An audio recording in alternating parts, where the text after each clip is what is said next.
अस्सलामुअलैकुम। प्रोग्राम मुकाबिल के साथ मैं हूं सरवत वलीम। रऊफ क्लास्टा, आमिर मतीन साहब हमारे साथ स्टूडियोज में मौजूद हैं। मुल्क की तारीख का सबसे बड़ा और अहम केस इख्तितामी मराहिल में। अगले 40 घंटों में दलाइल कबाब बंद हो जाएगा। पैनामा केस का क्या बनेगा, इस वक्त तमाम नजरें सुप्रीम कोर्ट पर है। चेयरमैन नैब और चेयरमैन FBR पर सुप्रीम कोर्ट में पेश हुए। पैनामा पर कुछ नहीं कर सकता और हुदैबिया रेफरेंस पर कुछ करूंगा नहीं। चेयरमैन नैब कमर जमान चौधरी सुप्रीम कोर्ट के 5 जजेस के सामने डट गए। अल्लाह ने आपको इज्जत का ओहदा दिया है और आपने अवाम के लिए क्या किया है, आपको लगाने वाले भी आपको इस ओहदे से नहीं हटा सकते। इससे ज्यादा आपको और क्या इख्तियार चाहिए। जस्टिस खोसा का चेयरमैन नैब कमर जमान चौधरी से सवाल। अनोखा मुकदमा है कि किसी के भी दायरे इख्तियार में नहीं आता।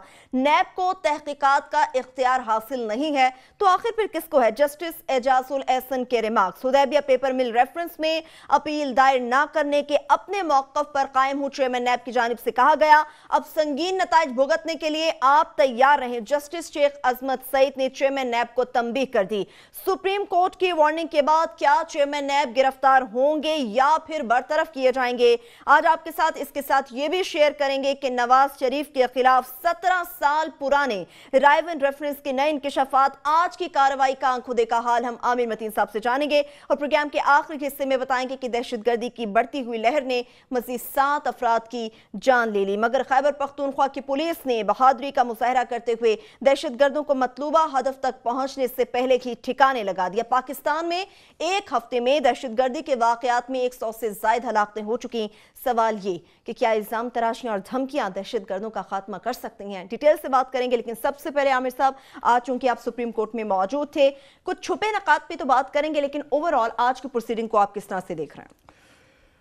पैनामा केस जो है ना अपने ये इख्तिताम की तरफ जा रहा है और ये बिल्कुल अब क्लोजिंग आ रही है। कल जो है अटॉर्नी जनरल साहब अपने आर्गूमेंट कंप्लीट करेंगे, उसके बाद नईम बुखारी साहब अपना जवाब दर जवाब रिबटल पेश करेंगे और इस बात का इम्कान है कि जुमेरात को ही शायद फैसला आ जाए, ना आया तो ये मंगल बुध को आने का कभी इम्कान है। होपफुली आज जो है नैब चीफ साहब ने कमरुज़्ज़मान चौधरी ने, मैं समझता हूँ उन्होंने नून लीग का केस का सत्यानाश लफ्ज़ एक होता है बड़ा सख्त, बहुत बड़ा सत्यानाश करके वो जो कहती है, नहीं मैं कहूँगा कि जो उनके कफन के ऊपर आखिरी कील ठोक दिया है। वो ताबूत में प्राइम मिनिस्टर नवाज शरीफ के खिलाफ भी, अपने खिलाफ भी, नैब के खिलाफ भी, कि अभी तक अदालत जो थी थोड़ी सी इस बात पे डिफेंसिव पे थी कि जनाब ये 184 का जो आपका इख्तियार है 184/3 कि इसके ज़रिए वफाद आमा और जो है कोई फंडामेंटल राइट्स की वायलेशन हो रही हो तो उसमें सुन सकते हैं। तो इसमें आप प्राइम मिनिस्टर को कैसे डिस्क्वालीफाई करेंगे। इसके अंदर जो है ना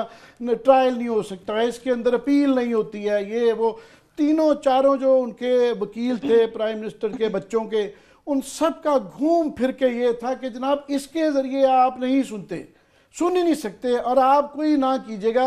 हत्ता कि जो है आज अटॉर्नी जनरल ने ये भी कहा कि जनाब ये एक प्रेसिडेंट बन जाएगा, एक नई नज़ीर बन जाएगी, उसके बाद फ्लड गेट्स खुल जाएंगे। तो फिर अदालत ने आज खोसा साहब ने कहा, उन्होंने कहा ये तो बहुत अच्छी बात नहीं है कि नई नज़ीर बन जाए, कि ये ऊपर से लेके नीचे तक जो है एहतसाब हो सके। ये तो कोई ऐसी अच्छी बात है, ये तो कोई बुरी बात नहीं है। मगर बुनियादी तौर पे अदालत का जो अभी तक ये कहना था कि जनाब हम इसलिए मजबूर हो गए हैं, सुप्रीम कोर्ट आ गई है क्योंकि अदारे मफलूज हो गए हैं। FIA ने काम नहीं किया, पुलिस ने काम नहीं किया, नैब ने काम नहीं किया, FBR ने काम नहीं किया। तो आज वो जो होता है ना एक जवाज़ नैब ने, चीफ साहब ने उनको दे दिया, ये कह के कि जब उनसे पूछा गया कि जनाब ये जो हुदैबिया का केस था जो कि आज से 15-17 साल पहले आया था, तो अभी ये साबित हो चुका है कि उसके अंदर बड़ी मशकूक अंदाज में उसकी अपील दायर नहीं की गई और उसके अंदर आप री इन्वेस्टिगेट भी कर सकते थे, वो सारी चीज़ें। तो आखिर में उनसे कहा कि अब आप क्या करेंगे। तो उन्होंने कहा कि जनाब मैं तो अपने फैसले पे कायम हूँ, मैं अपील के लिए नहीं खोलूँगा और मैं इसको री इन्वेस्टिगेशन भी नहीं करूँगा। उन्होंने 2-4 दफ़ा पूछा, उन्होंने कहा वाकई क्या नहीं है। तो उन्होंने कहा फिर ठीक है, आप कॉन्सिक्वेंसेस के लिए फिर तैयार हो जाएं कि क्या होगा। अब उससे अदालत का जो आर्गुमेंट, जो अदालत को एक जवाब ढूंढ रही थी कि इतने बड़े फैसले अगर करने हैं, तो वो अदालत का केस बड़ा मजबूत हो जाता है। और वो मुझे मतलब कई दफ़ा मूड से पता चल रहा ना, 5 जज को ये लग रहा था कि जनाब ये जो हम कह रहे हैं कि अगर ये फॉर एग्जाम्पल कह देते तो कि जनाब मैं आप जैसा ऑर्डर करें, अपने आप को अदालत के आगे फेंकना होता है कि आप जैसा हुक्म करें मैं वैसे कर देता हूँ जी, मैं खुद री इन्वेस्टिगेट कर रहा हूँ जनाब, हम दोबारा इसको रेफरेंस को भेज रहे हैं। तो उससे क्या होना था, केस लटक जाना था और अदालत के इसके पास जो है ना, नैब के पास ही केस रहना था। जिस तरह 17 साल नहीं किया तो ये शायद और 17 महीने इस गवर्नमेंट के गुजार लेते, इनके पास ही रहना था। और ये अदालत के आगे फिर ये थोड़ा सा केस कमजोर हो जाता था कि जनाब ये हमारे पास देखिए ना, निचले सतह पे तफ्तीश हो रही है, तो सुप्रीम कोर्ट को क्या जरूरत है तकलीफ करने की।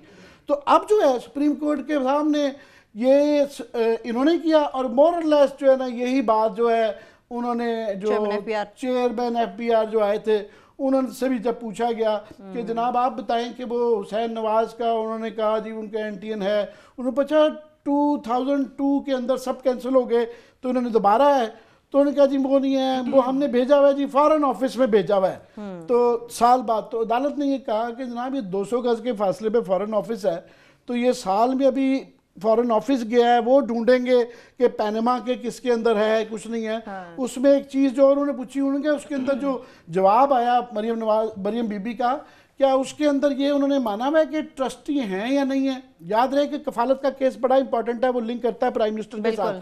तो उन्होंने कहा जी नहीं, उन्होंने इसका जिक्र नहीं किया कि वो ट्रस्टी रही हुई हैं।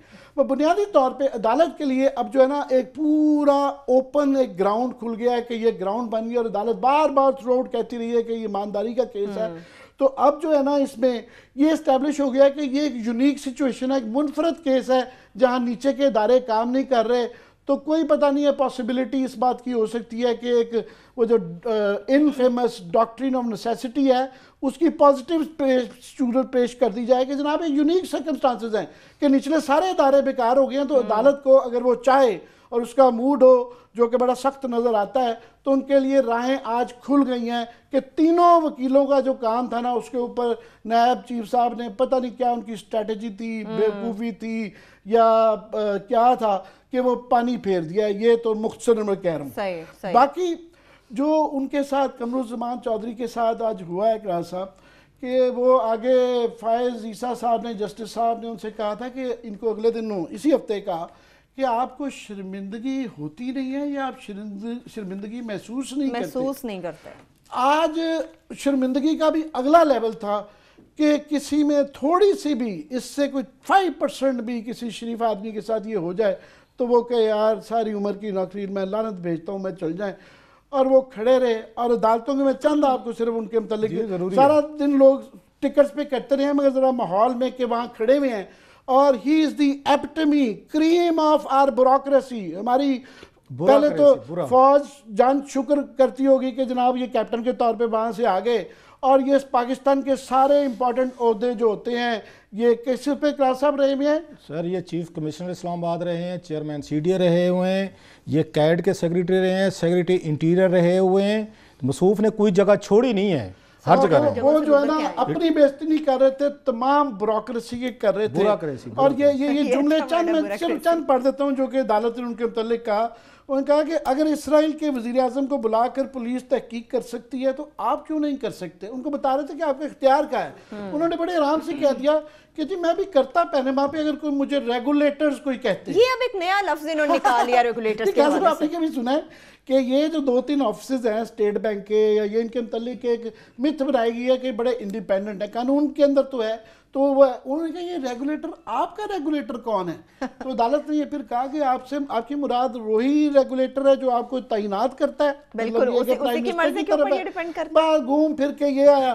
फिर अदालत ने कहा उनके प्रोसिक्यूटर साहब को, वो जो डार साहब हैं, याद रहे कि वकार डार हम इस पे बार बार जिक्र कर चुके हुए हैं कि वो खुद इस तरह के ही अपील ना करने की तफ्तीश एक उन पे इल्ज़ाम रहा हुआ है कि पैसे लेके उन्होंने जानबूझ के हर स्टील केस के अंदर अपील नहीं की थी।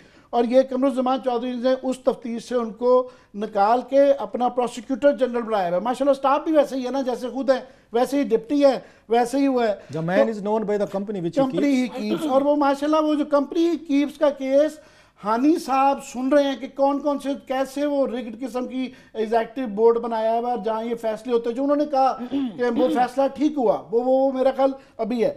तो उन्होंने कहा, अदालत ने कहा प्रोसिक्यूटर साहब आप बस कर दें, अदालत को गुमराह ना करें। जब उन्होंने कहा जी हमारी परफॉर्मेंस टाइप देखेंगे इस टाइप का, फिर उन्होंने कहा अदालत ने, जस्टिस कोसा ने, कि अल्लाह ने आपको इज्जत वाला औहदा दिया है, आपने अवाम के लिए क्या किया?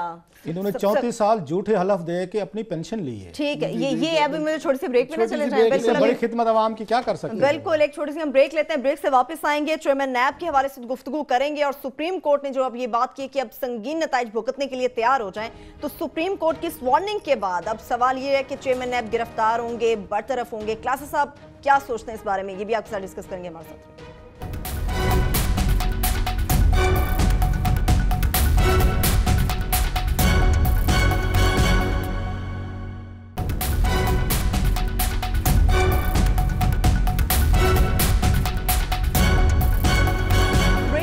फिर से प्रोग्राम में हम आपको खुश आमदेद कहेंगे। पैनामा केस में चेयरमैन नैब कमर जमान चौधरी के हवाले से बात हो रही है। क्लासेस साहब, अगर इनकी बात करें तो जनरल रिटायर्ड अमजद याद आते हैं, जिन्होंने मनी लॉन्ड्रिंग की तहकीकात शुरू की थी। कमर जमान चौधरी साहब ने उसे तकमील तक पहुंचाना शायद नामुनासिब समझा। इन दोनों को अगर सामने रखें तो इनमें सच्चा कौन है, झूठा कौन है? बड़ा अहम सवाल आपने, वो कहते हैं दुख थी राग को छेड़ने वाला काम किया है।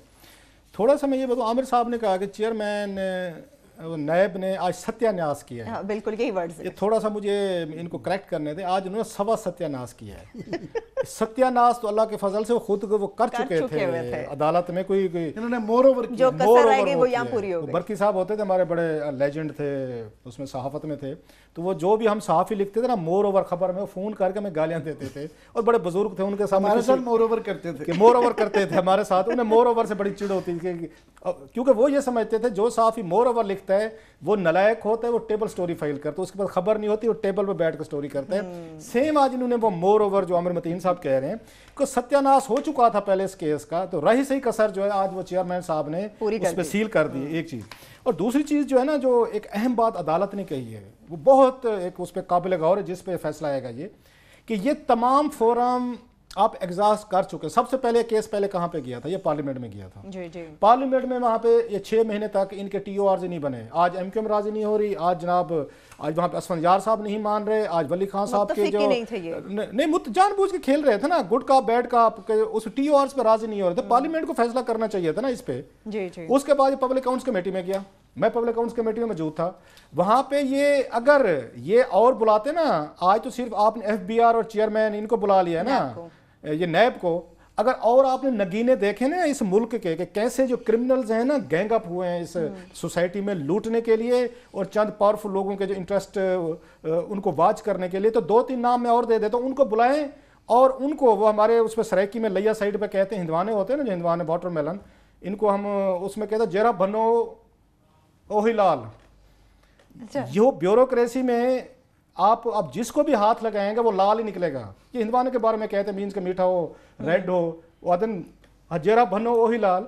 ब्यूरोक्रेसी में उर्दू में तरबूज कहते हैं उसे, उर्दू में तरबूज कहते हैं मेरा ख्याल है। जी। आप जिस ब्यूरोक्रेट को बुलाएंगे यही जवाब देगा। मसलन अभी 3 और इदारों के लोग हैं, उनको बुला लें, SCCP के चेयरमैन को बुला लें, उसकी रामलीला सुनिएगा सुप्रीम कोर्ट को। वो ऐसी रामलीला सुनाए कि सब वहां पे बादशाह रोना शुरू कर दें कि इतने मजलूम आदमी को हमने बुला क्यों लिया है और कितना बड़ा जुल्म कर रहे हैं हम शरीफ लोगों के साथ। गवर्नर स्टेट बैंक को बुला लें सर। आप सेक्रेटरी ये ला थे डॉक्टर करामत नियाजी, जो वहां पे मेरा एक्सटेंशन लेते रहे, पता नहीं कितनी उन्होंने एक्सटेंशन लिए वहां पे उसके उस कौमी असेंबली में। उन्होंने पब्लिक अकाउंट्स कमेटी को कह दिया था आप तो ये केस सुन ही नहीं सकते।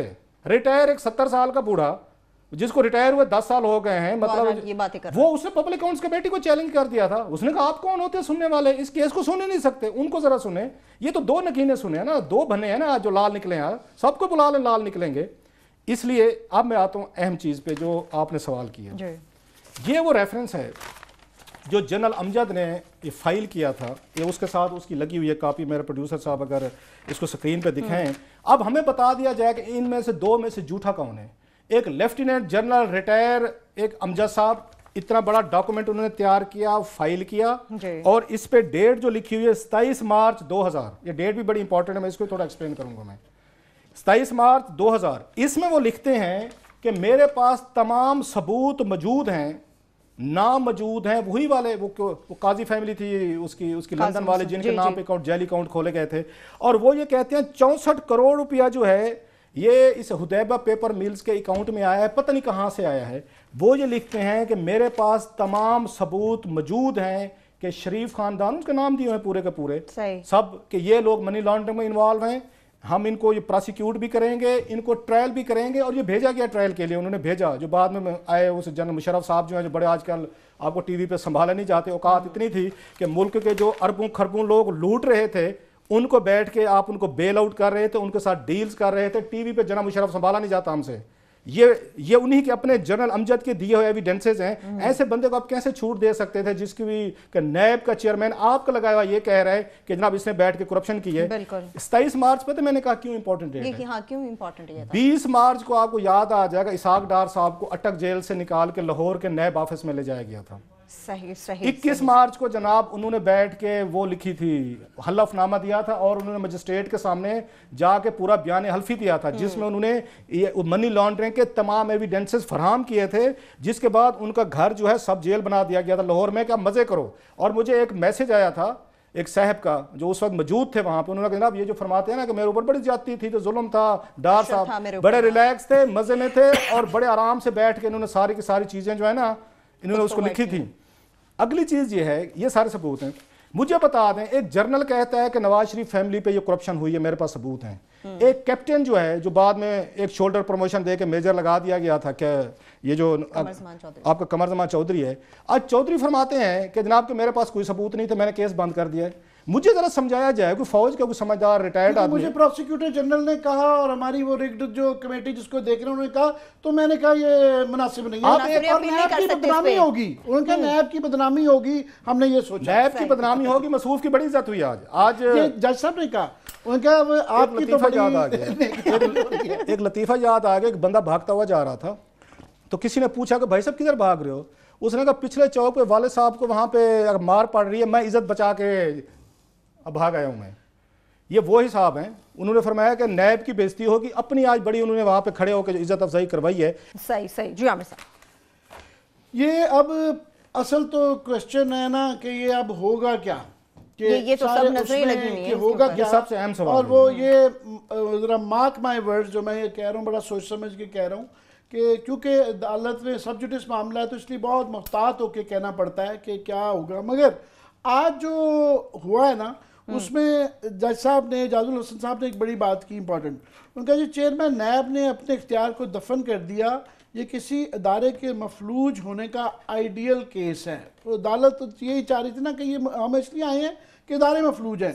दूसरा खोसा साहब ने कहा जो इनको कि अगर फैसला में लिख दिया कि चेयरमैन नैब की बदनीति शामिल है तो चेयरमैन नैब ओहदे पर नहीं रहेंगे, ये वार्निंग भी आ गई है। अब होगा क्या? मेरा ख्याल है कि क्योंकि अदालत के लिए अभी 184(3) का एक यूनिक सिचुएशन है, एक नज़ीर, और वो पुरानी नज़ीरों को नहीं जा रहे, ऐसा माजी में इस तरह के इदारे ख़राब थे ही नहीं, अब एक नहीं है। सो लिहाजा उनके पास एक नजर है, कैनवस एक बहुत बड़ा है जिसपे उन्होंने खुद ही लिखना है। और आज अदालत ने एक और जुमला इस तरह कहा कि खुदा साहब ने बड़ा अच्छा, खुदा साहब बड़े पढ़े लिखे आदमी हैं, बड़े कोटेबल कोर्ट्स उनके होते हैं।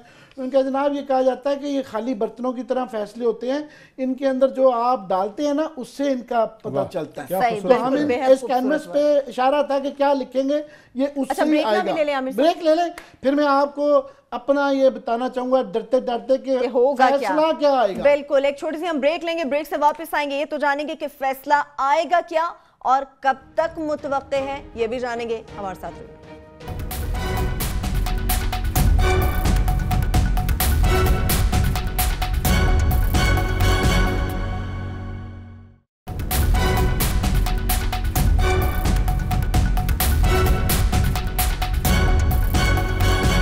एक बार फिर से प्रोग्राम में हम आपको खुशामदीद कहेंगे। पानेमा केस से मुतालिक बात करें। आमिर साहब, ब्रेक पर जाने से पहले आपने बात की थी, अब आपसे जानना चाहेंगे कि फैसला कब तक मुतवक्के है और क्या हो सकता है? फैसला तो मैंने आपसे कहा कि जुमेरात को नहीं आया तो मंगल बुध को मैक्स आ रहा है, जो है क्योंकि अब थोड़ी प्रोसीडिंग देखते हैं। मगर ये तो जाहिर है हम जसारत ही नहीं कर सकते कि सब जुडिस मामले पे कि अदालत क्या गैस वर्क करे, वो नहीं है। मगर ये अब जो फैसला है ये सिर्फ नवाज शरीफ साहब की ज़ात तक नहीं रह गया हुआ, ये पूरे सिस्टम की ओवरऑलिंग का हो गया हुआ है कि सिस्टम मफलूज है। तो क्या चीज़ें जो अदालत को उनको एड्रेस करना पड़ेगा, और उसके कॉन्सिक्वेंसेस ये हैं कि अगर प्राइम मिनिस्टर डिस्क्वालिफिकेशन से बच भी जाएंगे तो बाकी चीज़ें जो अदालत एड्रेस करेगी उसके कॉन्सिक्वेंस में, उसके नतीजे में इनके लिए इखलाकी तौर पे, मार्क माय वर्ड, इखलाकी तौर पे और मोर इम्पॉर्टेंटली कानूनी तौर पे प्राइम मिनिस्टर रहने का जवाज नहीं रह जाएगा कि उसके बाद जो सब्सिक्वेंट रेफरेंस होंगे उसके अंदर इतनी किलकिल पड़ी रहेगी और शोर मच जाएगा। दो चार चीज़ें जो क्लियरली अदालत ने इंडिकेट किए हैं जिनको उनको एड्रेस करना पड़ेगा और शायद वो करने जा रहे हैं, मोरलेस उनका है। फॉर एग्जांपल हुदैबिया का केस तो खुलने का बहुत ज़्यादा इम्कान है और उन्होंने कहा है इसको हुदैबिया ना करा करें, लोगों को बताने लगा ना मैं कि मनी लॉन्ड्रिंग जो इसाक डार ने इनके बिहाफ पे मनी लॉन्ड्रिंग की थी वो केस है। इसमें नवाज शरीफ साहब अकेले नहीं है, ये क्लास साहब के बाद अब जो रेफरेंस हुदैबिया का आज पेश हो गया है ये इनके हाथ में पड़ा हुआ है। इसके अंदर क्या है कि इसके अंदर सिर्फ नवाज शरीफ साहब नहीं है, इसके अंदर डार साहब हैं, इनके जो बुजुर्ग हैं जो बचे हुए वो भी हैं और सारा ही खानदान है। नाम मेरे पढ़ दे। इसमें मियां मोहम्मद शरीफ साहब हैं, उसके बाद शहबाज शरीफ साहब हैं, हिज होलीनेस, उसके बाद मियां अब्बास शरीफ साहब हैं, मियां हुसैन नवाज हैं, मियां हमजा शहबाज शरीफ साहब हैं, मोहम्मद इसाक डार साहब हैं और हारून पाशा साहब हैं। इन तमाम को बुला लिया जाएगा दोबारा केस और जो है उसमें इसके अलावा जो ये करॉबरेट जो रहमान मलिक साहब की खबर जो सारी रिपोर्ट थी इसको करॉबरेट करता है, उसको मजीद मजबूत करता है। वही सारी चीजें ये असिस्टेंट डायरेक्टर FIA की रिपोर्ट है, इसके अंदर उन्होंने सबमिट की हुई है, उसको मजीद साबित करता है। और ये कोई नैब में इस बात का इम्कान नहीं कि नैब में तो जा ही नहीं रही, वो इनकार है, पहले नैब में जाती तो ये बच जाते। मोस्ट प्रॉब्ली कोई इसके लिए किसी जज को कमीशन बनाएंगे या जैसे भी बनाएंगे, इसकी एक फेयर किस्म की इंक्वायरी होनी है। इसकी इंक्वायरी का मतलब जो है मैं समझता हूँ बहुत सारे लोगों के एक फंदा है, बच नहीं सकते ये अगर ये खुल जाता है। इसकी तफसीलात आने वाले दिनों में हम बताते रहेंगे, इसके अंदर बहुत ज़्यादा खौफनाक मवाद है। दूसरा नायब चीफ साहब का तो उन्होंने कह दिया, आज इंडिकेट कराया है कि अगर फैसले में लिख दिया कि चेयरमैन बदनीयती शामिल है इसमें, इसको ना अपील करने में, तो चेयरमैन नायब ओहदे में नहीं रहेंगे, ये इनकी बचत होगी। और मैं आपको बात बता दूं, थोड़ा मैं बता दूं कि इस पे ये तहरीक इंसाफ जो है उसने अपनी पिटीशन में उसने यहाँ डाला हुआ है कि चेयरमैन नैब के खिलाफ कार्रवाई की जाए, इनको डिसमिस किया जाए, और DG FIA के खिलाफ भी उन्होंने डाला हुआ है। उन्होंने ऑलरेडी ये प्रे कोर्ट से उसने तहरीक इंसाफ ने की हुई है। आज तवक्को रखेगी ये तहरीक इंसाफ इमरान खान या दीगर कि इस पर भी फैसला दिया जाए। एक तरह से मुझसे पूछें, फैसला इन्होंने तो नहीं उस तरह बताया, मेरा ख्याल है अदालत ने बड़ी हद तक इसमें उन्होंने क्लियर कर दिया है। इन कुछ इदारों के जो जकूटा जिन है जो अदालत को खड़े होकर बड़े डिठाई से बता रहे थे जी हम कुछ नहीं कर सकते, आम आदमी क्लर्कों के लिए तो, पटवारियों के लिए तो कमर जमान चौधरी दहशत बना हुआ है। सही। जब पानी जरा सर से मतलब वो कहते हैं कमजोर के आगे ये लेट जाते हैं, सारी ताकतवर के आगे लेट जाते हैं, कमजोर पे चढ़ जाते हैं। आप बड़े चेयरमैन थे, बड़े दबंग अपने आप को समझते थे, आज जरा डट के कार्रवाई करते हैं। अच्छा वो कहते हैं मुझे रेगुलेटर कहेगा। आमिर साहब इसको कौन सा रेगुलेटर कहेगा, ये जरा समझाएं। अदालत को नहीं समझ आई, वो कह रहे हैं इससे क्या बात है, ज्यादा आप ऑटोनमस आदमी हैं, आपको जो कॉन्स्टिट्यूशनल पोस्ट है हटा कोई नहीं सकता। यकीन करें आमिर, बहुत सारे लोगों ने इतने बड़े बड़े ओहदे थे, उन ओहदों को अपनी हरकतों की वजह से नीचे ले हैं। चेयरमैन नैब का कितना बड़ा एक खौफ था, एक टेरर था। अदालत का जुमला दोबारा पढ़ देता हूँ, चेयरमैन नैब ने अपने इख्तियार को दफन कर दिया, ये किसी इदारे के मफलूज होने का आइडियल केस है। और वो आपकी जो आप बात कह रहे हैं, इमरान खान साहब ने आज अदालत में, क्योंकि आप कहते रहते हैं कि PTI को क्यों नहीं के ये जुडिशियल काउंसिल, उन्होंने कहा जनाब हमने ये तो पिटीशन में फाइल किया हुआ है कि ये किया जाए, तो हम तो अदालत की तरफ देख रहे हैं, अदालत करे। और अदालत ने आज इंडिकेट किया, अब ये नायब चीफ के साथ अदालत जाने और वो जाने, बरतरफी वैसे काफी नहीं होगी, वो ये तो लीस्ट नजर आ रहा है, जो इम्कान नजर आ रहा है। बाकी जो है ये भी इस्टेब्लिश हो गया हुआ है, जो अदालत एड्रेस करेगी कि जनाब ये हुदैबिया केस के अंदर जो अल-तफीक के पैसे आए थे वो इन्वेस्टिगेट होंगे, और जो बाकी मियाँ शरीफ साहब के जो कतरी खत में एडमिट किए गए हैं उस पर टैक्स नहीं है, वो इल गॉटन नाजायज दौलत थी। यानी ये हदैबिया केस अदालत ये कह सकती है इनकम टैक्स वालों को, टैक्स वालों को, एफबीआर को, कि जनाब ये तो एडमिट कर लिया कि वो 2.5 अरब रुपया जो था वो नाजायज था, वो डिक्लेयर्ड नहीं था, वो जब्त भी हो सकती है हदैबिया और उसके ऊपर टैक्सेस भी आ सकते हैं और उसके ऊपर क्रिमिनल जो एक्शन है वो उसकी भी रोक है।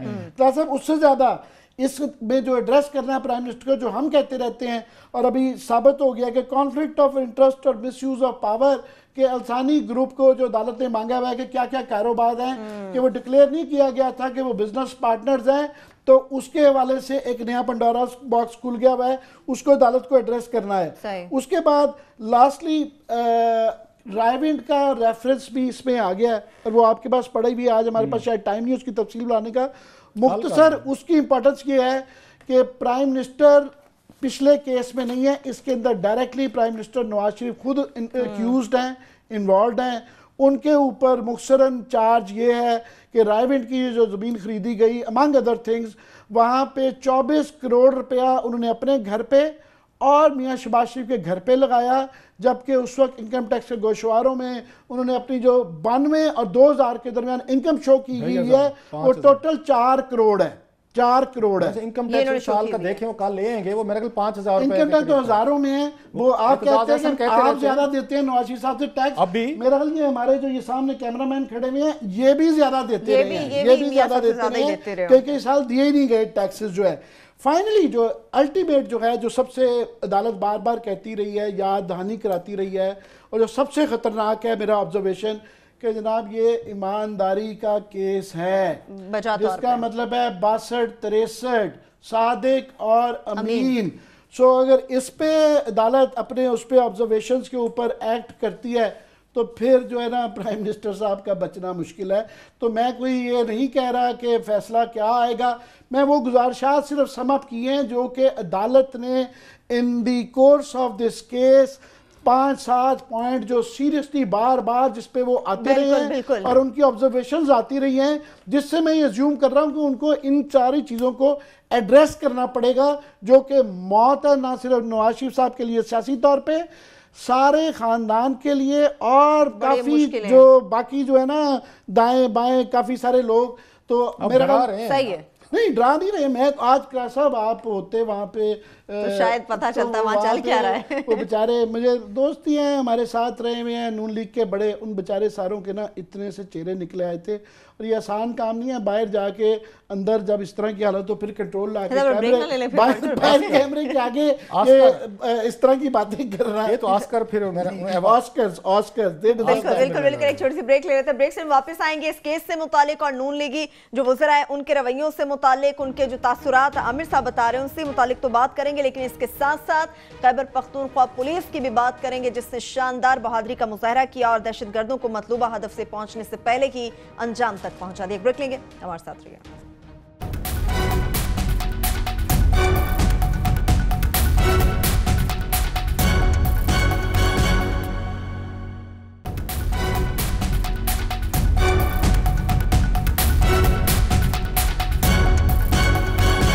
ब्रेक के बाद एक बार फिर से प्रोग्राम में हम आपको खुशामदीद कहेंगे। क्लासेस साहब खैबर पख्तूनख्वा में 4 सद्दा के हवाले से तो हम बात करेंगे, लेकिन अगर बात करें जिस तरह से आमिर साहब ने कतरी शहजादे और कारोबार से मुतालिक बात की तो कुछ मालूम हो सका कि पाकिस्तान में किस जगह पे वो कारोबार कर रहे हैं, क्या कर रहे हैं? आमिर पहले बता चुके हैं अपने जो पहले प्रोसीडिंग ये कवर करते रहे हैं कि सुप्रीम कोर्ट और जस्टिस खोसा साहब, आसिफ सईद खोसा साहब वो कह चुके हैं जो कतरी कंपनीज की पाकिस्तान में इन्वेस्टमेंट है, जरा उसकी डिटेल तो दें हमें। बिल्कुल, वो मांगी गई है जी, मांगी गई है। उन्हीं में से भी बहुत कुछ निकलना है। आई होप कि वो जमा हो चुकी होंगी कल, जरा पता करो कि वो बंद लिफाफे में नहीं होगा, पब्लिक इंफॉर्मेशन होगी, हम भी देखना चाहेंगे। नहीं, हर कोई देखना चाहेगा यहाँ पे।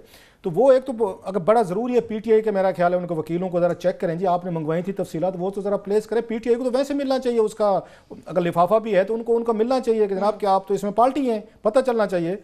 उससे आपको जो कन्फ्लिक्ट ऑफ इंटरेस्ट की बात आमिर कहते हैं, ये केस भी यहाँ सेटल होना चाहिए। वो कन्फ्लिक्ट ऑफ इंटरेस्ट के क्या हुक्मरान जो हैं ये किसी के साथ ये बिजनेस में आकर मिल के कर सकते हैं? ये तो सारे के सारे यही पता चल रहा है जो यहाँ पे इनके सामने आ रही हैं चीजें कि नवाज शरीफ साहब के और कतरी खानदान के तो बहुत पुराने बिजनेसमैन उस वक्त के नहीं, अभी भी चल रहे हैं। मसलन ठीक है, किस्मत कासिम का केस 2 बिलियन का प्रोजेक्ट है, उनको दिया हुआ है। मैं उसी पे आ रहा हूँ।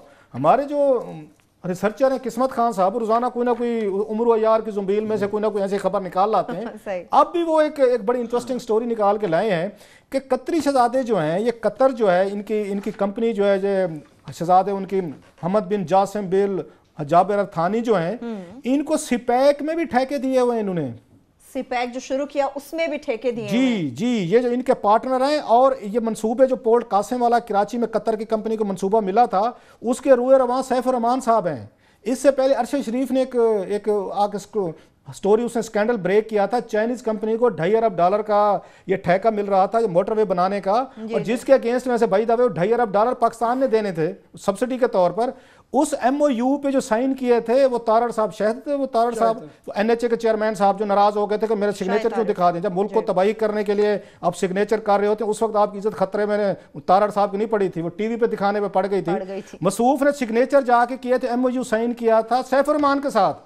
भाई हमें आगे से चाइनीज कंपनी दिखाते हैं और पीछे से सैफ रहमान निकल आता है। स्टोरी की वजह से पीछे से उनको नहीं दिया गया, नहीं दिया, किसी और जगह एडजस्ट कर लेंगे। उन्होंने कुछ डरना है कोई आपसे, मुझसे, जो अदालतों से नहीं डरते, नैब से नहीं डरते, FIA FBR से नहीं डरते। आपका ख्याल है आपके मेरे टीवी प्रोग्राम से डर जाएंगे? वो और वाया भटिंडा निकाल लेंगे। सो नई स्टोरी ये है कि सिपैक में भी यही कतरी जो है इनको ठेके मिल गए हैं जनाब, अपने बिजनेस पार्टनर हैं, अपने लोग हैं, उन्हीं के साथ इनको वहां पे फ्लैट मिल जाते हैं, उन्हीं के साथ यहाँ ठेके ले लेते हैं, मोटरवे भी इकट्ठे बना रहे हैं, कोल प्लांट भी इकट्ठे बना रहे हैं, और मजे के मजे। ये तो हमेशा वही बात है जो आप हमेशा कहते हैं, ये कॉन्फ्लिक्ट ऑफ इंटरेस्ट है, यहाँ पर भी नजर आ गया सिपैक में भी हमें। और फिर उसके बाद आज जो मजेदार चीज थी वो अशतर साफ अली साहब जो अटॉर्नी जनरल हैं पाकिस्तान में, ये प्रॉब्लम ये है कि हमारे यहाँ नॉर्मली ये ऑफिस है जो कि रियासत और हुकूमत के दरमियान, एग्जेक्टिव के दरमियान बैलेंसिंग एक्ट करता है। ये अब टोटली ना सिर्फ कि हुकूमत के बल्कि वो उनके पहले क्योंकि खानदानी वकील रहे हुए हैं, तो एक्टिंग भी पाकिस्तान के अटॉर्नी जनरल नहीं लग रहे थे, वो बिल्कुल नवाज शरीफ साहब के जाती वकालत वाला ही स्टाइल था। और अदालत को वो पूछ रहे थे कि जनाब ये जो है ये मुफाद आमा का कैसे केस है। अब अदालत उस पे मफादात वकीला केस है, ये मफादात वकीला केस है कि वकीलों को हमारे टैक्स पेयर से 3 टाइम प्राइम मिनिस्टर, ये सारा कुछ जो हो रहा है हुदैबिया के अंदर, अदालत ने कहा कि जनाब आप ये कह रहे हैं कि 1.2 बिलियन का हम ना पूछें। फिर वो मोरलेस वो ये कहीं जा रहे थे उनके आगे चले। एक जो टोटा था उसमें मजदार और नईम बुखारी साहब आपको पता है शरारती आदमी है, तो आज जब उन पर अटैक आया ना अशतर साफ अली, बड़े बड़े वकील इस केस में एक्सपोज हुए हैं। वो जो आपका फेवरेट है ना ऊंची दुकान फीका पकवान, वो बड़े बड़े नाम बड़े वकील थे ना यहाँ पे आए, आज उनकी बिना के दर्शन, आज अशतर अली साहब की बिना उन्होंने कहा मेरी टांगों में दर्द है, मुझे कुर्सी दे दे। अब ये नहीं पता था टांग में दर्द है या उस वो जो टेंशन आई है उसकी वजह से टांगों में दर्द हुआ। तो नईम बुखारी साहब शरारती आदमी है, बाद में उन्होंने कहा कि जी मेरी एक पुरानी मालशन वाकफ है, अगर आप कहें तो मैं पेश कर देता हूँ। तो वो भी आगे अंदर लाइटर साइड भी चल रहा था, उनका जी अगर देनी है तो फिर पुरानी मालशन ना दे, नहीं दे। तो लाइटर साइड भी चल रही थी। मगर ये जो है वो बड़े बड़े वकील वहां पे आगे आर्गुमेंट जो है ना घूम फिर के, जब आपका केस मजबूत आना हो, फ्रैंकली केस मजबूत ना, और दूसरा आप उसमें बिलीव ना करते हो तो जितना मर्जी हो तो वो नहीं गुंजाइश रहती, ये नजर आया। लास्टली मैं छोटा इस पे करके फिर हमने जल्दी से KPK पे भी जाना है। मेरे पास लास्ट 3 मिनट्स हैं जो लास्ट उनके उसमें है यहाँ पे चीजें कि मैं उनसे इस तो साफ से पूछना चाहता हूँ, आपके घर का मुलाजिम अगर डाका मार जाए आपके घर में से 10-15 लाख रुपया, तो मैं ज्यादा चलो मैं नहीं बताता, 10-15 हज़ार रुपये निकाल के ले जाए, उसको मफादात आमा के तौर पर ट्रीट करके उसको भूल जाएंगे। मतलब घर में जो कुछ आप अपने मुलाजमीन के साथ एक्सपेक्ट करते हैं, ट्रीट करते हैं, वो तो आपको नहीं याद रहता। वहां तो बर्तन टूट जाए, आप उसको सौदे में 10 रुपए की टुक्की लगा ले तो बेगम साहबा उल्टा करके उसकी छित्रोल होती है उसकी नौकर साहब की, 10 रुपए की टुक्की लगा दिए। यहाँ कहते हैं अरबों खरबों का मसला, इशू साफ कैसे सारे मफलूज हो गए हैं, अरबों खरबों के मसले हैं, कोई अकाउंटेबिलिटी मिसयूज हो पा रही है, ये हमारा इशू नहीं है मफाद आमा के, तो फिर कौन सा इशू है। और दूसरा दुनिया भर में अटॉर्नी जनरल होते हैं, इस वक्त इनको प्रोसिक्यूट कर रहे होते हैं शरीफ फैमिली को, ये अटॉर्नी जनरल ये टैक्स पेयर से होता है, आप उनके दिफा के लिए नहीं आते होते, उनको प्रोसिक्यूट करना चाहिए था। और क्योंकि वही खानदानी वकील हैं, चलें करें। मैं जरा उस पर अगर 400 हमले पे भी क्लास अब हमें बात करनी मैं सिंपली एक इसके लिए एक वी मस्ट अप्रिशिएट जो आज वो KPK में हुआ है, हम कहते रहते हैं कि आप पश्तूनों को, जो KPK में पश्तून है, हज़ारा के जो भी लोग हैं वहाँ पे ब्रेव जो हैं, कि पश्तून बुनियादी तौर पर एक बहादुर लोग हैं, क्योंकि उनके यहाँ गन फायरिंग, लड़ाई, ये उनका एक तरह कल्चर कैसे, लिहाजा वो गन से, तोपों, गन्नों से डरने वाले नहीं है। जो हमने देखा है आज वहाँ पे उन्होंने जिस तरीके की बहुत बड़ी तबाही आ सकती थी और पुलिस वालों ने वहाँ पे ब्रेवरी दिखाई है, ये वो ब्रेवरी है जो पंजाब के जो एक चापलूस वहाँ तबका पुलिस का पैदा हो गया है, उन्हें यहाँ से सीखना चाहिए कि ब्रेवरी क्या होते हैं। ये होते हैं सेल्फ रिस्पेक्ट।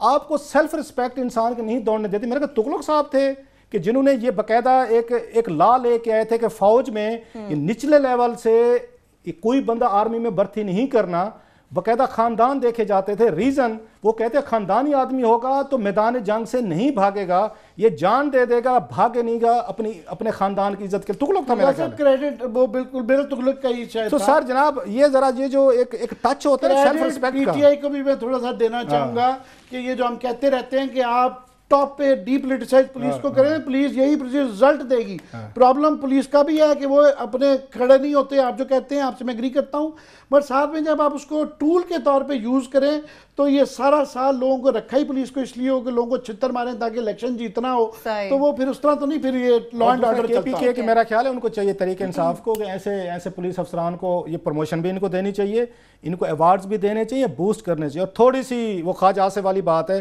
कुछ शर्म, कुछ हया, कुछ ग्रेस पंजाब पुलिस को भी ले लेनी चाहिए कि उनकी नाकामी के बाद रेंजर्स जो लाई गई है, ये बहुत बड़ा थप्पड़ है पंजाब पुलिस के मुंह पे कि आप लोग टेररिज्म को, दीगर जो टेररिस्ट थे, ऑर्गेनाइजेशन थी, उनको डील करने में नाकाम रहे हैं, शाही खानदान की गुलामी की है, इसलिए रेंजर्स को वहां पे भेजा गया। ये और चीज है कि रेंजर को उन्होंने हाथ बांध दिए, पांव बांध दिए, और पर काट के बहुत बड़ा पत्थर उसके रेंजर के साथ बांध के पानी में फेंक दिया कि अब तैर के दिखाओ, देखते हैं रेंजर कैसे तैरती है। मुझे क्या कहा उन्होंने, आमिर वाली बात जो कल की थी, उन्होंने कहा हमें खैमे में घुसने तो दें।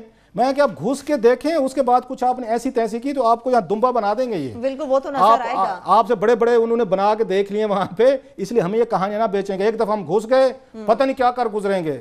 आपको जो डील लेनी चाहिए थी ना, इसी वक्त ले लेनी चाहिए थी कि जनाब कि हम इन शरायत पे आपके यहाँ नहीं आएंगे, जो कि वो गए हैं। बहरहाल फाइनली उनकी मर्जी थी, मेरा ख्याल है, मेरा ये ख्याल है ये शरायत जो कल आमिर मतीन ने पढ़ी थी, होपफुली के उसके बाद रिवाइज करेंगे तो वो जो फाइनल नोटिफिकेशन मैंने भी देखा, लेकिन ओवरऑल तब्दील हो जाए। बिल्कुल ओवरऑल यही कहा जा सकता है कि जिस तरह की आज बहादुरी की मिसाल खैबर पख्तूनख्वा की पुलिस ने कायम की है, पंजाब की जिस सिकला सब कहते हैं छोटा सा चापलूस पुलिस का वो हिस्सा तबका है, उनको इनसे नसीहत पकड़नी होगी। इसके साथ ही प्रोग्राम अपने इख्तिताम को पहुंचता। अपना बहुत सा ख्याल रखिए। खुदा हाफिज़।